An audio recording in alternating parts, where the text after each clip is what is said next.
Hello, friends, and welcome on our platform. Friends, what is going on in Africa is our prime concern. Ce qui se passe en Afrique devrait nous concerner au premier chef.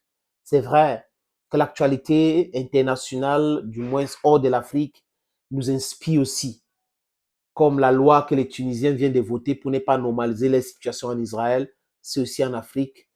Nous devrons aussi nous pencher vers cette actualité pour analyser et voir ce que les Africains gagnent là-dedans. Il y a d'autres choses qui se passent dans notre continent. Mais en RDC, je vous ai parlé dans une vidéo à l'époque quand il y a quelques jours, j'étais à Bangui, dans la région de l'Ouest, où je vous ai parlé du gouvernement de la République démocratique du Congo qui a demandé à la MINUSCO, voilà, de quitter leur pays. Le gouvernement congolais ou congolais les a demandé de partir et le délai c'était le 31 décembre. Moi, j'ai dit que le gouvernement congolais a vraiment tardé même à demander le départ de ce genre-là. Les forces de maintien de la paix, comme c'est le nom de code, qui est un nom qui ne signifie absolument rien, c'est un groupe de militaires que des pays envoient, surtout sur l'égide des Nations Unies, pour faire quoi, les amis?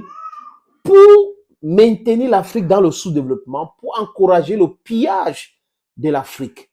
C'est-à-dire que quand il y a une situation d'instabilité dans un pays, créée par eux, ils vont aller au Conseil de sécurité des Nations Unies, voter pour envoyer les forces de maintien de la paix qu'on appelle les casques bleus. Et à chaque fois que ces casques bleus arrivent dans un pays, la situation s'empire plutôt. On vous explique que non, leur mission, ce n'est pas de combattre les rebelles, ce n'est pas de combattre le terrorisme, c'est de maintenir la stabilité.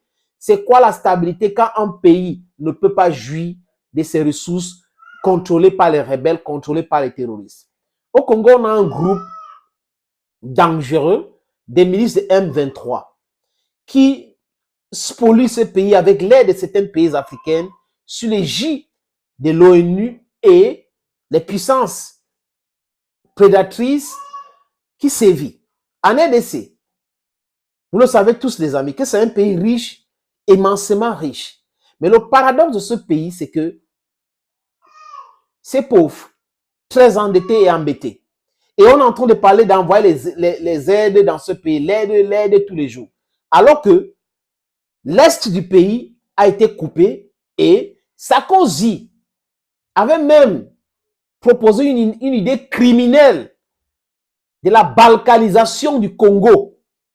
Parce que la partie où il y a ces minéraux-là, pour lui, il fallait couper ça du Congo pour qu'il puisse mieux exploiter cela. Les voitures qu'on fabrique, les téléphones, les ordinateurs, la matière première vient principalement du Congo-Kinshasa. Et c'est un scandale quand même, les amis.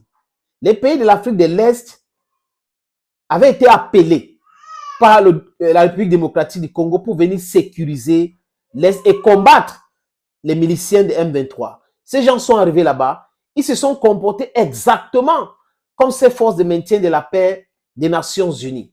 Aujourd'hui, les autorités congolaises ont compris qu'il faut chasser ces gens-là. Que quand ces gens vont partir, il y aura la sécurité dans leurs frontières. Ils vont devoir maintenant combattre avec l'aide de la Chine et la Russie ces miliciens de M23 et ça sera vraiment catastrophique pour eux. Vous voyez ce qu'ils subissent aujourd'hui au Burkina Faso, au Mali et au Niger? Oui, on les tape dessus bien même. C'est comme ça qu'il faut déstabiliser, affamer ces groupes de brigands qui sont financés par les puissances. Avec les vecteurs aériens, on va voir les bases maintenant. Quand on va commencer à les chasser, tout le monde entier va voir où ils sont en train de partir et qui est en train de les soutenir. Nous le savons tous, mais il faut prouver avec les images aujourd'hui, les amis, en les combattant farouchement. Donc, les autorités congolaises ont dit cela et la force onusienne ou le maintien de la guerre, de l'instabilité au Congo, ils ont commencé à se retirer. C'est un processus. Donc, on a demandé cela au Mali. Ils sont en train de partir. La grande partie est déjà partie. on est en train de les chasser comme des malpropres. Au Burkina Faso, on les a chassés. Et vous voyez comment on est en train d'humilier et chasser les forces françaises dans les 3 bases à Walam, à Yuru et BAP. C'est exactement comme ça qu'il faut faire. Ces gens appelés forces onusiennes de maintien de la paix sont des gens de maintien du désordre, oui, maintien du pillage. Il faut les chasser des pays africains. Pourquoi? Quand il y a le désordre dans les continents comme en Europe et en Amérique et en Asie, on n'envoie pas ces forces de maintien de la paix. C'est uniquement pour les pays africains parce qu'on veut continuer à piller l'Afrique. The scramble for Africa continues. These people want to give us money with the left hand and then command us with their right hand. We should deny that. We need our total independence, our economic independence, our educational independence, our food independence, food sufficiency independence. We need our media independence. We need to free ourselves, financial independence. With monetary, when I say financial, I'm talking of monetary independence. We need all those things. That's the only way we can be competitive. That's the only way these people will respect us. And then after that, we need to come together to build a single Africa because we were one before they came. We were one. They went to Berlin in Germany in 1884, 1885 with a pencil and the map of Africa, and they divided Africa. They divided Africa. We were a country. We have to come back to a country.